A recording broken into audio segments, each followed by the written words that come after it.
You know, the craziest thing about this week's Ravens-Steelers matchup was before the game, PFF Baltimore Ravens might have jinxed the entire game. Before the game, they tweeted, there's only two wide receiver cores that have yet to drop a pass this season, the Ravens and the 49ers. And if we watch the Ravens game this weekend, we know exactly what happened in this game. Drops were the main focus of everybody on X or Twitter, whatever you want to call it. Everybody was, talking about how nobody could catch a pass from Lamar Jackson. And, to be completely honest, Lamar Jackson has had a great season, and so have the receiving core for the Ravens. They just had a really bad game, and if they didn't have this bad of a game, they would have easily took this one home and would have been leading the division right now. But, the Ravens were credited with 7 drops, the third most since 2017, including 2 in the end zone and a bunch of other ones as well. Lamar Jackson just couldn't find his rhythm because his receivers weren't catching the football. And it's very tough to see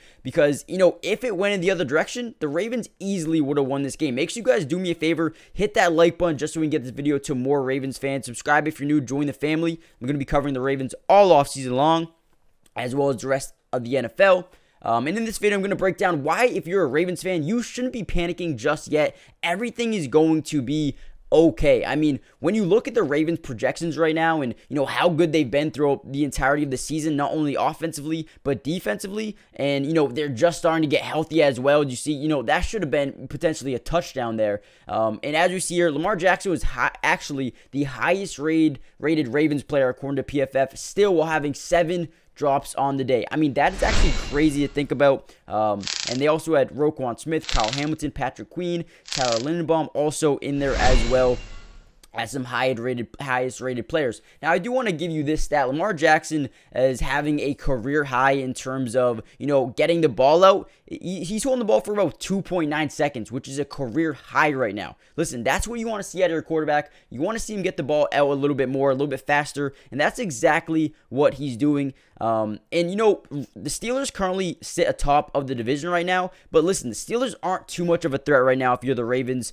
Obviously, the Ravens are 3-2, the Steelers are 3-2, the Browns are 2-2, even the Bengals are sitting 2-3, looking pretty bad right now. But offensively, the Ravens are the best team in this division, putting up 109 points. The team behind them is the Bengals with 83 total points. I will say the best defense in the division right now is clearly the Browns. They've only given up 60 points this season, and they're on a absolute roll with the additions that they made. But if you're the Steelers right now, you're fine. Listen, this is a game that could have went either way. Came down to a couple of bad drops, a couple of bad plays, but at the end of the day, the Ravens are still in the running to win this division. I mean, they're better than the Bengals right now with Joe Burrow's injury being up in the air. The Steelers' offense looks absolutely atrocious. That was a horrible drop by Nelson Aguilar. If they catch some of these passes, this could be a blowout game.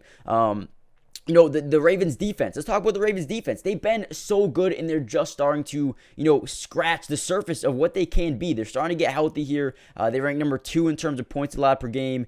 They rank number 2 in yards allowed per game, number 2 in yards allowed per play, number 1 in opposing red zone scoring percentage, number 1 in touchdowns allowed per game. This defense has been absolutely incredible throughout the entirety of the season, and they were just a drop away from being 4-1 on the season, leading the division, being one of the best teams in the AFC at this point. Never mind the division. I mean, the Ravens will be fine. Whoever is a Raven fan out there and is starting to, panic a little bit, you should not panic at all. This team is very versatile, very dynamic. They're getting guys healthy, and they're going to be there at the very end. You clean up some drops, you clean up the running game a little bit.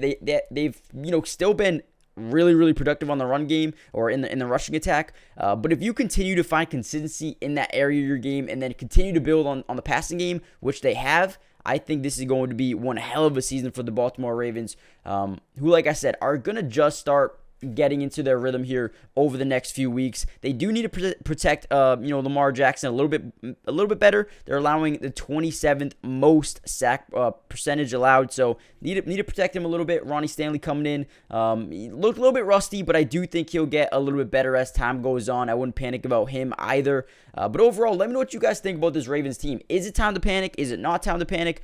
For me, I literally couldn't be any further about saying don't panic. This is going to be okay. Everything is going to be fine, and the Baltimore Ravens will be a playoff team with the way they're playing right now defensively, and the offense is going to start picking up here shortly. I think they're going to be fine. Hit the like button, subscribe if you're new, join the family, and I'll see you in the next one.